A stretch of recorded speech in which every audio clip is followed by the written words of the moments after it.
All right, welcome to another edition of Not Your Father's Data Center. My friend David Liggitt wetting his whistle as needed because he's got lots to say. David here in Dallas, Texas, Data Center Hawk headquartered here as well as Compass. David, thanks for jumping on with us and excited to hear about you and your life and the business. But let's start with you personally. Tell us a little bit about Team Liggitt. Yes, you bet. Well, Raymond, thanks for having me. It's been fun to see y'all's podcast continue to grow. So it's great to be back on. You know, I think you probably know some of this stuff, but maybe for those that don't. So I'm from the Dallas area and grew up here, ended up going to college at Baylor University in Waco, Texas. Go Bears. Go Bears, yeah. I'm not sure I never get the right, I know it's not that's TCU. I know that one. Of course, I know Texas. You got to give me okay, got it. I just want to make sure I got it right. Got it. All right, go Bears. Sick 'em Bears. That's got right. It. Yeah, sick 'em. That's it. Sick 'em. I knew it was sick 'em. That's it. Sick 'em. Got it. Yeah, it's like if you're here like in the Big 12, it's like you kind of got to know all of the, Wreck 'em Tech and Hook 'em Horns, Boomer Sooner. Yeah. And then out of college, I actually spent 5 years. Saw them off. Everybody's got saw them go. off, right? Yeah. Yeah, you bet. You it. bet. And notice the one I didn't use was anything for the Aggies. So just for those. Well, they're Texas Aggies. A&M folks. That's They're right. Aggies, you know. Yeah, they probably would have noticed anyway. That's right. But so anyway, out of college, I spent some time working at a sports camp and then got into the business world in 2007 with CBRE. David, were you up at Kanakuk? Uh-huh. Yeah. Kanakuk. Oh, right. I didn't know you did a Kanakuk tour. Yeah. That's awesome. Yeah. Good stuff. Right out of college and had a great experience there. And then got into the business world in 2007 with CBRE and spent 8 years on that team and just loved that experience.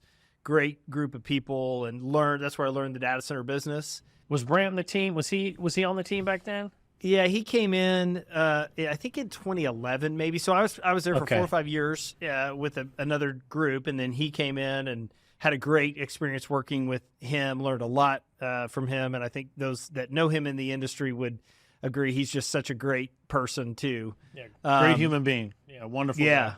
This show brought to you by the Brant Burnett Foundation. Oh, wait, to slip yes. Check him out. yeah, exactly right. He should have a blog. I have been encouraging him for years to start a blog. He's a great writer too. Here. And then started Data Center Hawk back in 2014. Felt like there was a big opportunity for a third-party, data center information platform in the space, and so we've been running ever since. I can't believe it's almost been a decade, David. Holy cow! I know. So when's the 10-year anniversary? It's sometime in the next year here. I guess it'd be in August of. I guess we're almost in 9 years. So August 2024. Yes. Awesome. That'll be really cool. 10 years.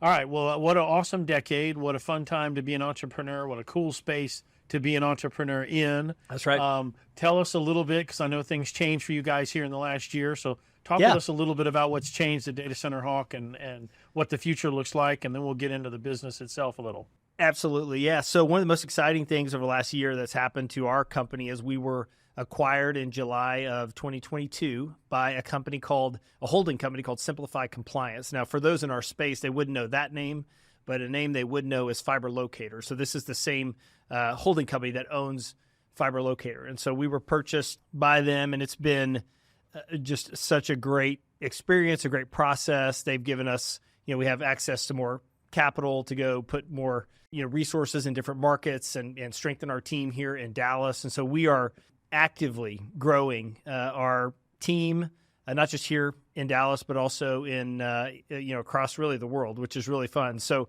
I think you'll see our platform globalize in the next 12 to 24 months, and we'll be expanding into markets, certainly more in Europe, APAC, Middle East, Africa. We're really excited. Latin America, we just hired a regional director for Latin America, so we're super excited about the future, and it's been a great experience. Let's stick a pin in Africa and Latin America, because both, I think, exciting things about the future. David said in his bit there, guys, that he is headquartered in Dallas and recording with us today in Dallas. But we did convince him to fly from his home in the Bahamas after recently selling his business. He's got a large estate in the Bahamas, and we got him to come back to Texas just for this recording. That'd be awesome. So all good, great. all good. All right. Well, all right. So the data center business, just kind of crazy these days. Yeah. COVID took all of us a little bit by surprise, not only from a health and global standpoint, but from what it was going to do to our business. Grateful that that is behind us from a global health scare perspective, but it's certainly changed our business. It's changed our business in lots of ways, and I would love to hear from your perspective as you have your thumb on the pulse of the industry. What's changed since COVID? We're past it now. What do you see as the differences? And let's use that as a launching off point to things that you see in the future. Yeah, so that's a great setup, and a couple things I would say that lead us to where we are today. In 2019, I think one of the maybe misconceptions about our space is that it has only grown the way that it has because of COVID. Now, if you look at the data center Hawk data, we could show you in 2019, actually before COVID started, that we were actually already starting to see, mainly cloud service providers, but also some bigger enterprise users really start to take down bigger footprints. So as that started to creep into 2020, not only were these companies, cloud service providers and other companies, realizing that they had to expand their infrastructure to support the current world that we lived in, but they were also, I think, looking too at the future going, we need to make sure that we're in a position to serve customers 3 years from now, 5 years from now. And with the supply chain woes that hit our industry then, and that demand increase, you now find us in a position where the one word I would use to describe our industry today is constraint. Every area of our industry has really been challenged with being able to, get supply online, get UPS systems where they need to go, get a site that is large enough to handle a campus that could support user needs for, 5 to 10 to 20 years. Everything's gotten more challenging. And so I think the exciting thing within that is that means there's opportunities. If you can figure out how to deliver a campus that can support 300 megawatts in the Northern Virginia area, south of Manassas, you will have some very interested parties. And I think you could take that same mantra and apply it to Dallas, Chicago, Phoenix, Northern California. It's the same situation. So I think one of the areas I'm also encouraged is the issue right now with our space is really a challenge to deliver the supply. The demand is there. It's just, can the supply meet when the demand needs it to be there? Yeah, here. Well, I would completely agree with your assessment. Let's go back to 19. You could see the takes were getting bigger, right? It was coming. I think COVID enhance that scale or that pace of change, but it was coming. We completely agree with you there. I think you nailed that. And COVID just changed everything, and the campus and the large takedown and what used to be megawatts became tens and in some places hundreds of megawatts of planning, and that's really changed in the last 3 years, right? It was not that way 3 years ago. Correct. And that seems to be, I don't want to say it's the norm, but just it's not unusual today to get calls about hundreds of megawatts.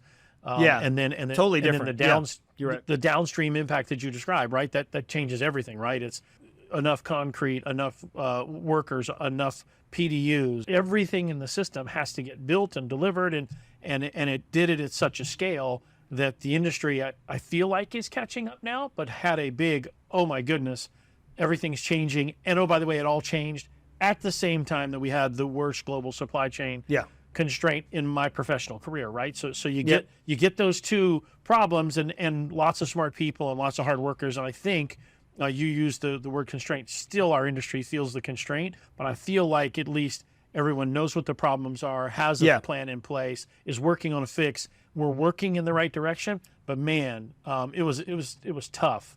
So COVID changed the world. Everybody worked from home, all the things everybody loved to talk about. What's changed in the future of the data center business? Where do you see us headed, and what's driving that? Let's start maybe on the larger scale requirements. I think the size of those requirements are forcing data center operators to acquire larger land parcels or work really hard within the area that those users want to be to put together a land parcel that could serve, whether it's 100 megawatts or 150 megawatts. So it really depends on geographically, the challenges in the future really depend on kind of where you want to be. I think that you will see in major markets, so think Dallas, Chicago, Phoenix, Northern Virginia, Atlanta. Let's take those, for instance. I think you will see developments continue to push out to the outer edges geographically, and those will continue until the applications break, and from a network side of things. And then though that demand has to be placed in other potential, places. It's one of the reasons we're seeing a lot of activity in secondary markets. So think about Salt Lake City, Austin, Minneapolis, like these areas that traditionally have had some data center development, but are seeing a lot more interest over the last, 12 to 18 months. And so I think that what this shows is that if 4 megawatts was a large requirement back in 2010, and, maybe that changed to 6 to 8 in 2018, by 2020, it started to be 12 to 16. And then by, 2022, that started to be 36 to 72. And then today, to your point, you made the comment earlier about several hundreds of megawatts. That's not an uncommon requirement. Now, there aren't 50 requirements out like that in Dallas, but, historically, Dallas is a really good example, but it's like that type of demand wouldn't come to Dallas because of certain reasons, and that has changed. So anyway, I think in the future, we're just going to see activities by data center operators and investors really focused on how can we meet the large demand, where do they want to be, and it's one of the reasons you're seeing so much money pour into acquiring land right now. And if you want to win 3 to 5 years from now, you have to be buying that land, today. And in some cases, if you want to win 10 years from now, you've got to be buying that land today. I was in a meeting several months ago where I heard 2030, as hey, this is when the power would be available. In our space, that's crazy, but that's where we are today. You brought up the land getting purchased way out ahead, but you also mentioned power. That's the other piece of this, right? Power. Yes. Right? We as an industry, I say the industry, have come to the market and said, I need power in such scale globally that we're really taxing the generators, we're taxing the grids, right? Everybody's seen the stories around Northern Virginia. It wasn't a generation problem, it was a distribution problem.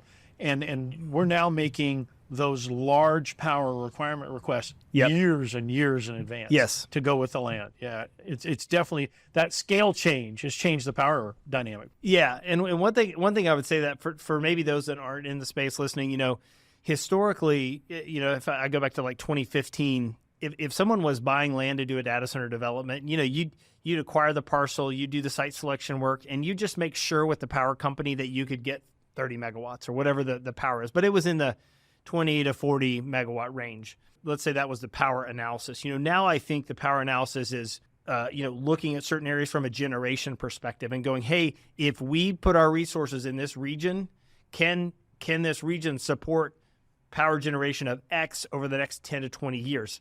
Then we move to the transmission, which obviously through areas like Dominion have become much more visible and focused on. Then you get to the site substation construction and whatever.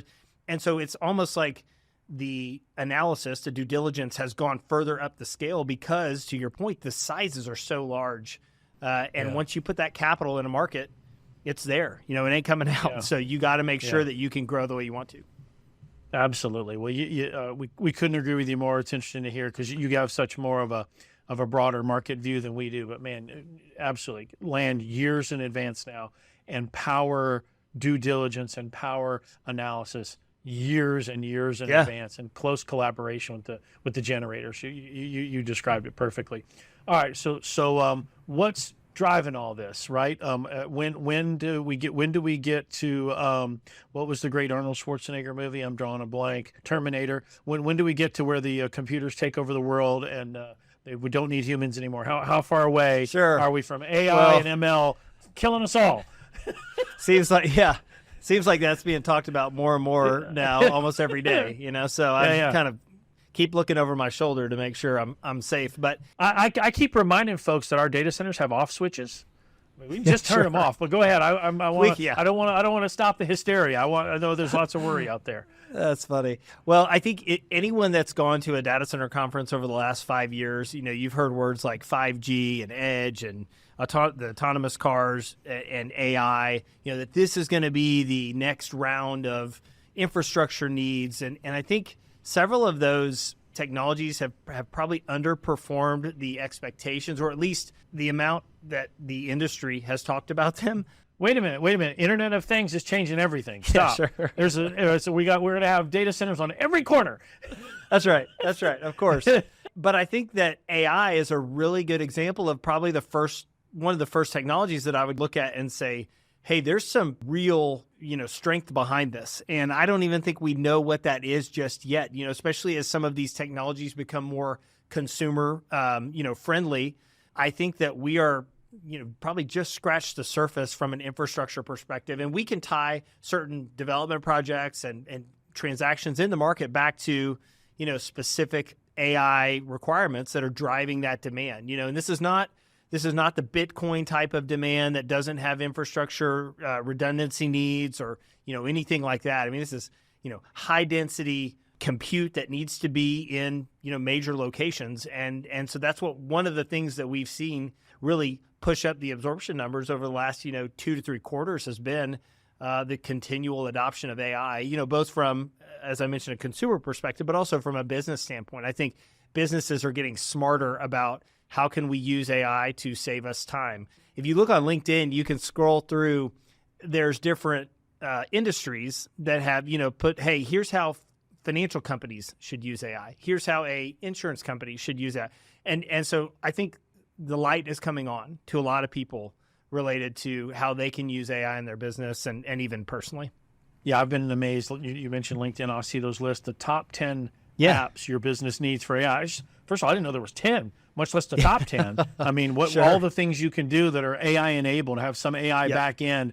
I'm not going to name the company for obvious reasons, but I do know that customer had a set of personal productivity tools, and they said, hey, it took us 14 months to get to 100 million users of this set of tools. And they said, hey, when we rolled out this AI solution, it took 9 days to get to 100 million users. And I think that caught some people's attention, right? Is that the speed of adoption and the ability, the ease in which you can integrate it into what you're doing and how quickly it changes things, I think has got our industry, coming out of COVID and trying to handle the COVID demand just another leg up again.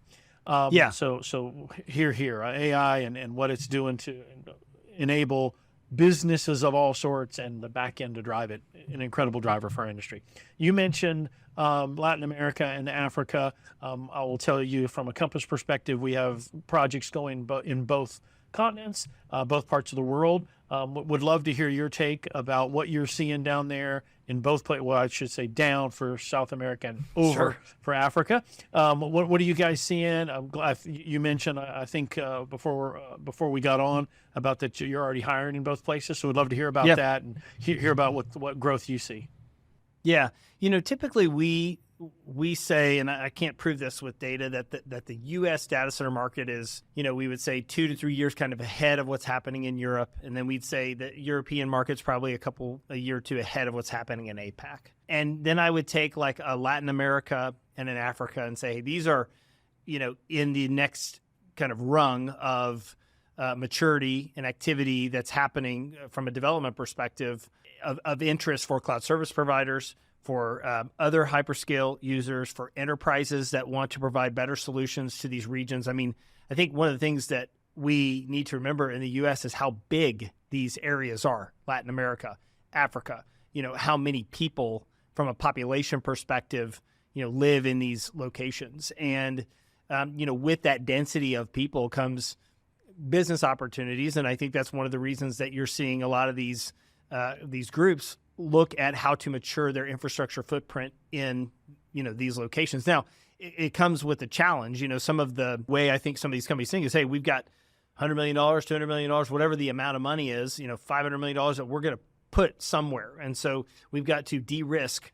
wherever we put that to the best that we can, that money. And so there are some risks as you move into some of these other less mature continents and areas that every data center operator and investor has to be aware of, related to how data center or how requirements get completed in that market, who you need to know to make that happen. I think one mistake a number of U.S. groups have made is like just going into a market thinking that the way we did this in the U.S. is going to work in these other countries.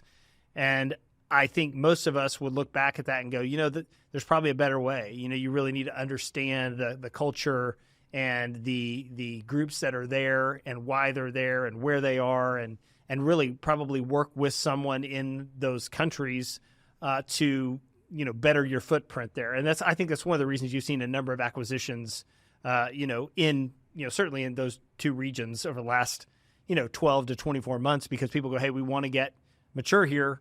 We can either go in and do it ourselves, or we can look at data center operators that have a footprint of 5 facilities or 15 facilities, and that has seemed to be a more preferred approach over the last 12 months. All right, let's get you on the record. Let's make some predictions. You talked about here in the U.S., you mentioned Chicago and Dallas and Northern Virginia and Phoenix and the markets that we all know, and kind of tier 2 Atlanta. So let's get your prediction for big markets in Africa and your prediction for big markets in South America. Pick one or two. Where do you see the first real data center dense market in either one of those continents? Yeah, I think Mexico is certainly one of the most interesting areas, with several markets there that I think are seeing a lot of demand. No surprise, power is a challenge, in those markets. Mm-hmm. And so strengthening the infrastructure there. I think Rio is another area that will continue to grow, just given the population of people, in those areas, that I would think both of those areas are really set to grow. For Africa, I know from our perspective, it's definitely a focus area of growth, just because of the density of people that are there and the lack of infrastructure. Yeah, I got a funny Africa story, or a little anecdote about Africa. So the first time I went to Africa on mission trip, I walk into a village. There's 500,000 people. There's no paved roads. There's no sanitation system. There's no sewer system. There's no infrastructure, none. But there's no 2-story buildings. There's nothing there. Yet the first person that walked up to me had a cell phone. Of course. And I asked, I was like, hey, I don't understand. How do you have a cell phone? And they laughed, and they walked me through the village, and they said, hey, here's the cell tower that got built in town, running on a generator. To your point, no power. Yeah. And my next question was, look, how do you guys charge your cell phones? And there are people in the town that carried around car batteries that they had built adapters to the top of, and people charged. You would come and you would go to the store and charge your cell phone off of the car battery, and pay for the time it was on the charger. Yep. And so I asked, hey, you didn't do? Well, we skipped over the wired part, and I think we're going to see similar kinds of things from the data center business, right? We're going to jump in at phase 3 or 4 of the data center business, because to your point, the population is there, and the size of the economy is there, and the growth. Right, when you look at the demography of Africa versus the demography of North America or Europe, right, we're getting older and shrinking in population. They're getting younger and growing in population. I think Africa is one of the most exciting places for many, many reasons. Not just the potential to develop, but the human growth and the vastness of Africa. I'm always amazed at how fortunate to get to fly on Mission Air. So you fly fairly low altitude airplanes from town to town. It is just the biggest place. I live in Texas, and it's the biggest place I've ever seen. It's just unbelievable. So I'm excited about Africa for us as an industry. And all right, so let's get a really, really important question on the table. This is vital. This is probably after this we probably close, and the phones will be ringing off the hook, and we'll be getting asked for reporters. Let's have you on the record pick who is the most handsome CEO in the data center business. You got Andrew Schaap, Chris Crosby, or Brian Cox. Between those three, and let's put Andy Power in the race. Those 4 guys, who if you and we did a question on this online once. If you had to pick the next James Bond out of data center CEOs, so that's how we'll question. Gosh. If one of those guys had to be tapped as the next James Bond, is it Chris Crosby, Andy Power, Brian Cox out of Stack, or Andrew Schaap out of Align? That's a handsome group of men, and one of them's going to have to be the next Bond guy. So who are you taking? That is a good group of guys, and a very smart crew. Smart group of fellas, yeah. That's right. I'm going to go with your boss, Chris Crosby. You're taking Crosby. I'm taking Brian Cox, but Crosby's not a bad pick. Sure, and I think each one of those could be a good pick. In fact, could be a future Bond. That's right. I'd love to see like a little PDF of them as like a little movie trailer with them in the Yeah, yellow and their bond, that'd be- tuxedos, playing right. poker or something. That would be That's awesome. right. Yeah, I wouldn't put anything past Shap, and certainly Andy sure. Power knows what he's doing as well. So Andy knows what he's doing too. That's for sure. Good guys. Well, I would agree with you. Our industry's led by some really bright guys doing really true. cool stuff, taking really big risks, and helping change the infrastructure. I get we didn't spend any time on this because we've done it in other podcasts, but occasionally I'll get asked by us or journalists or analysts, you guys are using way too much power. Your industry's just too power hungry. You're messing up the grid. What are you guys doing in the data center business? You got to be more efficient. And I always ask people, say, hey, can you grab your cell phone for me? Just tell me on here what you want to quit doing. I mean, we'll turn it off. You don't want Netflix anymore. You don't want to ride Uber. You don't want to book your hotel on here anymore. No problem. Just tell me the things you plan to stop doing on here, and it'll stop running in our building as soon as you want to stop doing it. I make the joke that we are enabling the digitization of our planet, and that does take some energy. But I think on the whole, it's great for growth and great for humanity and great for where we're going. We want to be great stewards of the energy we're using, but I do think it does serve the greater good that what we're doing on the other end of those phones, for sure. Yeah, I think you could even look at the companies that you just, Digital, Stack, Compass, Aligned, and look at what they're doing from a sustainability perspective and go, the industry's come such a long way over, if you think about it in a relatively short period of time, if you think about our industry kind of in a macro view related to the efficiencies and really trying to, be as sustainable as possible in many different ways. And there's still a long way to go. That I think we're all working to figure out, but I think we're definitely heading in the right direction. Yeah, definitely lessons to be learned, but the business has changed dramatically in the last decade. PUEs measured in the one dot somethings is so different than it was a decade ago, right? Oh yeah. So it's changed a bunch, and PUEs just scratching the surface, but an easy metric everyone understands. Well, David, excited for you guys. Congratulations on the success of Data Center Hawk, and excited for you in the future, and grateful to be in this space with you and with great folks like you and your team. And thank you for joining us on the podcast. Thank you so much. You bet, Raymond. Thanks for having me on.